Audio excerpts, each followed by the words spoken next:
Hi friends, मैं आकांक्षा शर्मा जी की वित्त आकांक्षा में आपका स्वागत करती हूँ। Madhya Pradesh daily current affairs में आज हम 10 फरवरी का करंट पढ़ने वाले हैं। बहुत ही शानदार आज प्रश्न है। आज ऐसे प्रश्न हैं जिनके एग्जाम में आने की बहुत ज़्यादा संभावना है। तो चलिए स्टार्ट करते हैं। लास्ट में आपके लिए हलवा प्रश्न भी रहेंगे मध्य प्रदेश के, और आपके लिए एक क्वेश्चन भी रहेगा जिसका जवाब आपको मुझे कमेंट बॉक्स में देना है। आज का पहला क्वेश्चन है, मध्य भारत का सबसे बड़ा उद्यमशील उत्सव ई समिट कहाँ हो रहा है। ये ध्यान रखिएगा, ये भी पूछ सकते हैं कि मध्य भारत का सबसे बड़ा उद्यमशील उत्सव कौन सा है। तो आपको याद रखना है कि ये ई समिट है। अब ये पूछ रहे हैं कि ये कहाँ पर हुआ है, भोपाल में हुआ, इंदौर में हुआ, जबलपुर में हुआ या उज्जैन में हुआ। तो जो मध्य भारत का सबसे बड़ा उद्यमशील उत्सव है वो भोपाल में हुआ, और भोपाल में भी कहाँ हुआ है, मैनेट में हुआ है। इसके बारे में पढ़ लेते हैं। मुख्यमंत्री डॉक्टर यादव ने मैनेट परिसर में मध्य भारत के सबसे बड़े उद्यमशील उत्सव ई समिट को संबोधित किया। तो याद रखिएगा, ई समिट कहाँ पर हुआ है, ई समिट भोपाल में हुआ है। दूसरा, मध्य भारत का सबसे बड़ा उद्यमशील उत्सव कौन सा है, ई समिट है। अगला क्वेश्चन देखते हैं, सुशासन महोत्सव कब हुआ। देखो कहाँ पर हुआ। सुशासन महोत्सव 9 फरवरी को हुआ है। ये अगर आप एमपीपीएससी की तैयारी कर रहे हो प्रीलिम्स की, तो आपने यूनिट 5 में देखा होगा कि एमपीपीएससी प्री का यूनिट 5 का एक प्रमुख टॉपिक है सुशासन, और ये सुशासन से संबंधित क्वेश्चन करंट से ये क्वेश्चन आ सकता है कि ये कब हुआ। तो याद रखना है आपको, ये 9 फरवरी को हुआ। कहाँ पर हुआ है ये, भोपाल, इंदौर, जबलपुर या उज्जैन में। तो सुशासन महोत्सव हुआ है भोपाल में। भोपाल में कहाँ पर हुआ है, तो भोपाल में डॉक्टर अंबेडकर इंटरनेशनल सेंटर है, जहाँ पर राम भाऊ महलगी प्रबोधिनी संस्था के तत्वाधान में ये सुशासन महोत्सव हुआ है। कहाँ पे हुआ है, डॉक्टर अंबेडकर इंटरनेशनल सेंटर में। और किसके तत्वाधान में हुआ, एक प्रबोधिनी संस्था है, उसके तत्वाधान में ये सुशासन महोत्सव हुआ है। फ्रेंड्स, ये मध्य प्रदेश करंट अफेयर्स जनवरी की ई बुक है। इसको आप परचेज कर सकते हैं, 25 रुपये में इसकी ई बुक है। डेली के करंट अफेयर्स को वस्तुनिष्ठ हर दिन के करंट अफेयर्स आपको इस ई बुक में मिलेंगे। 1 जनवरी, 2 जनवरी, 3 जनवरी, हर दिन का जो भी करंट रहेगा वो इसमें मिलेगा। 1000 प्लस फैक्ट रहेंगे, उन करंट से जुड़े हुए प्रश्न भी आपको इसमें मिलेंगे। अगर आप लेना चाहते हैं तो आप मुझे व्हाट्सअप कर ले सकते हैं। ये आज का बहुत सबसे इंपॉर्टेंट क्वेश्चन है, क्योंकि जनजातीय जो टॉपिक है, मध्य प्रदेश सरकार हो या भारत सरकार हो, इस जनजातियों पे बहुत ज़्यादा अभी संवेदनशील है, और उन पे बहुत सारी योजनाएं बन रही हैं जिसके तहत ये विश्वविद्यालय भी खोले गए हैं। आज 3 विश्वविद्यालयों की घोषणा मध्य प्रदेश में हुई है। सबसे पहला है क्रांति सूर्य टंट्या भील विश्वविद्यालय। कहाँ बन रहा है, गुना में, खरगोन में, सागर या उमरिया। सुनहरे जो बोलते हैं कपास की नगरी जिसको बोला जाता है, खरगोन, खंडवा खरगोन को कपास की नगरी बोला जाता है। और यहीं पर क्रांति सूर्य टंट्या भील विश्वविद्यालय बन रहा है। याद रखिएगा, कहाँ पर क्रांति सूर्य टंट्या भील विश्वविद्यालय बन रहा है, तो खरगोन में बन रहा है। इस और ये जो विश्वविद्यालय है, इससे 83 महाविद्यालय जुड़े होंगे। ये एक विश्वविद्यालय के तहत ही बहुत सारे महाविद्यालय होते हैं। तो ये नई यूनिवर्सिटी बन रही है। टंट्या क्रांति सूर्य टंट्या भी विश्वविद्यालय बन रहा है। कहाँ बन रहा है, खरगोन में बन रहा है। इसमें खरगोन, बड़वानी, खंडवा, बुरहानपुर तथा अलीराजपुर जिले के 83 महाविद्यालय संबद्ध होंगे।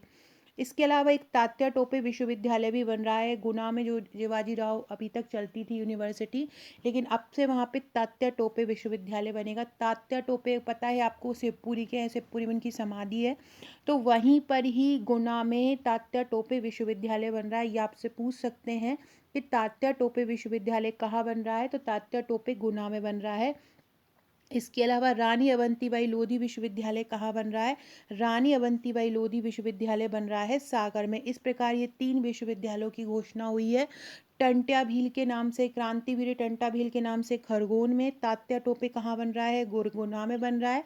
रानी अवंतीबाई लोधी विश्वविद्यालय कहाँ बन रहा है, सागर में बन रहा है।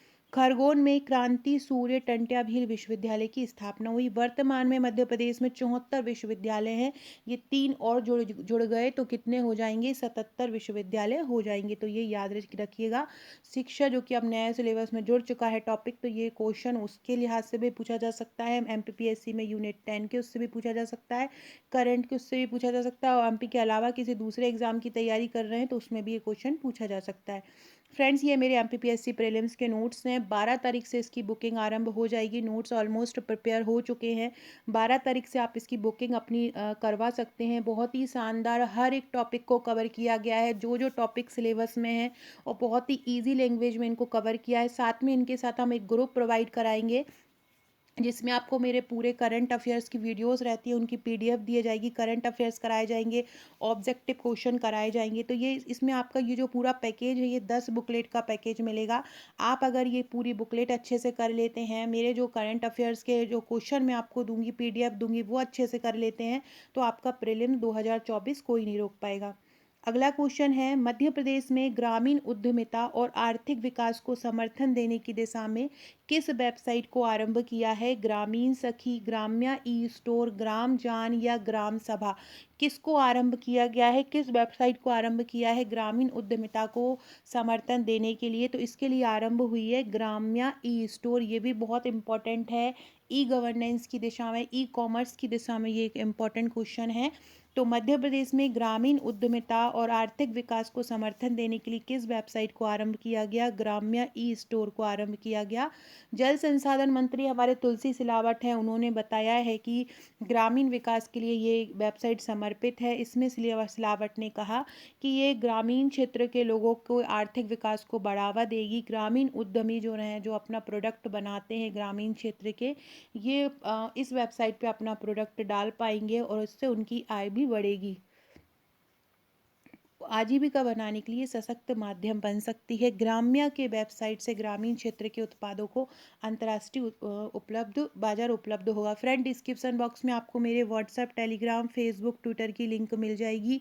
ज्वाइन नहीं किया है तो ज्वाइन कर लीजिएगा। ये मेरा व्हाट्सएप नंबर है। अगर आपने आपका नंबर मेरे पास व्हाट्सएप पर सेव नहीं कराया है, तो हाय लिखकर अपना नंबर व्हाट्सएप पर सेव करा दीजिएगा, ताकि आपको महत्वपूर्ण अपडेट स्टेटस के थ्रू मिल सके। न्यू है चैनल पर तो चैनल पर सब्सक्राइब कर लीजिएगा। इसके अलावा वीडियो को शेयर भी कीजिएगा अपने दोस्तों में, जो लोग डेली करंट अफेयर्स चाहते हैं। जल जीवन मिशन की पूर्ण सफलता के लिए मध्य प्रदेश में कौन सा अभियान चलाया जाएगा? जलहट अभियान, जल सखी अभियान, जल बचाओ अभियान या कोई नहीं? जल जीवन मिशन की पूर्ण सफलता के लिए, तो जल जीवन मिशन की पूर्ण सफलता के लिए जलहट अभियान चलाया जाएगा। जो जल जीवन मिशन चला था, वो 2019 में मोदी जी ने चलाया था, जिसमें बुरहानपुर जिले को जो हर घर जल जिला नल में 100% का अवार्ड भी मिल चुका है। और इस मिशन को पूरी तरह से सफल बनाने के लिए जल हट अभियान चलाया जाएगा। इसमें क्या होगा कि जल स्रोतों के जो अतिक्रमण है, उनको हटाया जाएगा। प्रदेशों के तालाबों एवं अन्य जल स्रोतों में जो अतिक्रमण हो रहा है, उसको समाप्त किया जाएगा, जिससे जल में प्रदूषण की समस्या बढ़ रही है।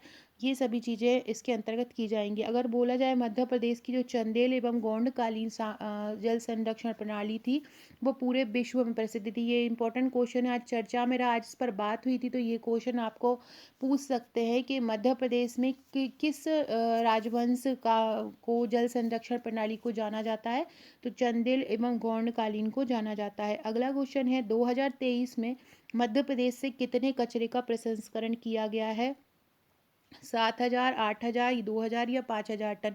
तो 2023 मतलब पिछले वर्ष मध्य प्रदेश से लगभग 7,000 टन कचरे का प्रसंस्करण किया है, जो लगभग टोटल कचरे का 90% है। प्रदेश के 413 नगरीय निकाय हैं, इन्होंने वर्ष 2023 में 7,000 टन कचरे का उत्सर्जन को रिपोर्ट किया, जिसमें से निकायों द्वारा 6,63 हजार टन कचरे का निपटान और प्रसंस्करण वैज्ञानिक विधि से किया, जो कि उत्पन्न कचरे का 98% है। मतलब 98% कचरे का प्रसंस्करण वैज्ञानिक विधि द्वारा किया है। प्रदेश में वर्तमान में ठोस अपशिष्ट के लिए दो प्रक्रियाओं का कार्य हो रहा है।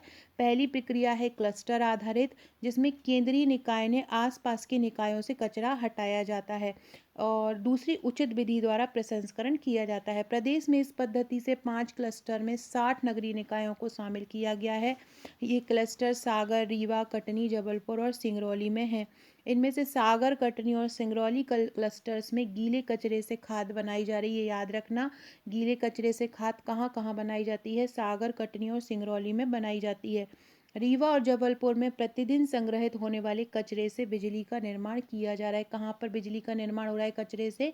रीवा और जबलपुर में हो रहा है। ठोस अपशिष्ट की दूसरी प्रक्रिया में नगरीय निकाय प्रतिदिन उत्पन्न होने वाले कचरे को स्वयं ही प्रसंस्कृत कर देता है, मतलब नगरीय निकाय स्वयं ही कर रहा है।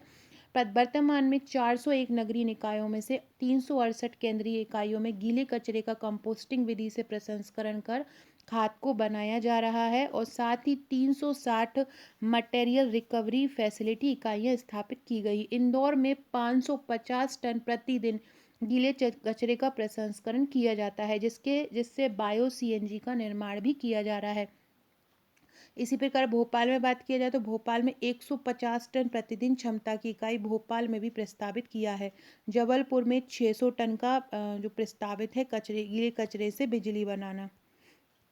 इसी तरह की एक इकाई रीवा में भी बनाई जा रही है। अब हमारे आज के चलते चलते हलवा प्रश्न है आज के। सबसे पहला क्वेश्चन है, केन बेतवा लिंक परियोजना की शुरुआत कब हुई है? 2005 में इसकी शुरुआत हुई थी और 2021 में इसको स्वीकृति दे दी गई थी। बेनगंगा नदी का उद्गम कहाँ पर है? बेनगंगा गोपालगंज के एक गांव से निकलती। गोपालगंज कहाँ पर है? सिवनी जिले में है। बेनगंगा नदी की लंबाई कितनी है? बेनगंगा नदी की लंबाई 569 किलोमीटर है और मध्य प्रदेश की सबसे दक्षिण वाली ये नदी है। कंचन घाट कहाँ पर है? कंचन घाट बेतवा नदी पर है। सेठानी घाट कहाँ पर है? सेठानी घाट नर्मदा नदी पर है। साड़िया घाट कहाँ पर है? साड़िया घाट भी नर्मदा नदी पर है। गौरी घाट कहाँ पर है? नर्मदा नदी पर है। संगम घाट कहाँ पर है? नर्मदा नदी पर है। बरमान घाट कहाँ पर है? ये भी नर्मदा नदी पर है। अब ये आज का प्रश्न है जो आपको मुझे कमेंट करके बताना है। राजघाट किस नदी पर है? नर्मदा नदी, ताप्ती नदी, क्षिप्रा नदी या बेतवा नदी? सभी लोग कमेंट करके ज़रूर बताइएगा। वीडियो को लाइक कीजिएगा, सब्सक्राइब कीजिएगा और इस आंसर को कमेंट करके बताइएगा। वीडियो अच्छी लगे तो लाइक शेयर कीजिएगा। Okay friends, thank you.